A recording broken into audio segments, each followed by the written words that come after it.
Hi hello నమస్తే, నేను మీ Eswari. Welcome to Eshu cooking and blogs. ఈరోజు మన స్పెషల్ ఏంటంటే అటుకుల చిత్రాన్నం అండి. కృష్ణుడికి ఎంతో ఇష్టమైన రెసిపీ. అటుకులతో స్వీట్ ఏ రెసిపీ అయినా కృష్ణుడికి ఎంతో ప్రీతిపాత్రం అండి. సో అందుకే కృష్ణుడికి ఎంతో ఇష్టమైన రెసిపీ అటుకుల చిత్రాన్నం ఎలా తయారు చేసుకుందామో చూసేద్దాం. ఫస్ట్ ఒక బౌల్ తీసేసుకొని 2 కప్పుల అటుకులు తీసేసుకొని ఈ విధంగా వాటర్ యాడ్ చేసేసుకొని ఒక 2-3 మినిట్స్ వాష్ చేసేసుకొని సోక్ చేసేసుకొని వాటర్ అంతా డ్రైన్ చేసేసుకొని పక్కన పెట్టేసుకుందాం.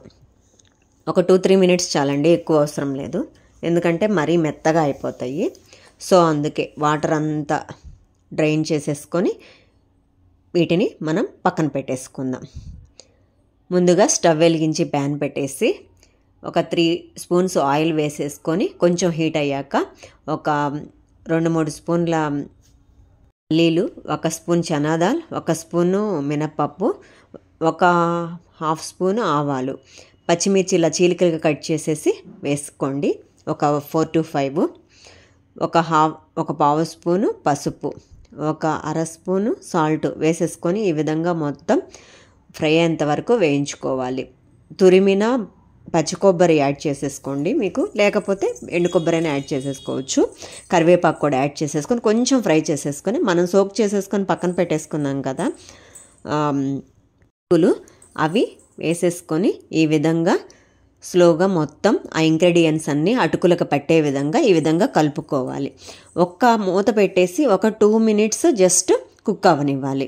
ఆ తర్వాత మూత తీసేసి ఒక్కసారి కలిపేసుకొని మనము ఇప్పటికి కుక్ అయ్యిందండి. మనం ఇప్పుడు 1 స్పూను లెమన్ జ్యూస్ యాడ్ చేసేసుకుందాం. ఈ విధంగా లెమన్ జ్యూస్ యాడ్ చేసేసి ఆ తర్వాత కొత్తిమీర చల్లేసుకొని ఈ విధంగా ఒక్కసారి మిక్స్ చేసేసుకొని టర్న్ ఆఫ్ చేసేసుకుందాము. మన రెసిపీ రెడీ అండి. నా రెసిపీస్ కనుక మీకు నచ్చినట్లయితే లైక్ చేయండి, షేర్ చేయండి, సబ్స్క్రైబ్ చేయండి. అండ్ ఈ రెసిపీ మనం శ్రీకృష్ణుడికి నైవేద్యంగా పెట్టి మనం కూడా ప్రసాదంగా స్వీకరించవచ్చండి. అండ్ ఈ రెసిపీ మీరు కూడా ట్రై చేసి చాలా అంటే చాలా ఈజీగా అండ్ సింపుల్గా కూడా రెడీ అవుతుందండి, జస్ట్ 10 నిమిషాల్లో. ఈ రెసిపీ మీరు కూడా రెడీ చేసేసి మీకు ఎలా కుదిరిందో కామెంట్ సెక్షన్లో షేర్ చేయండి. Thank you for watching.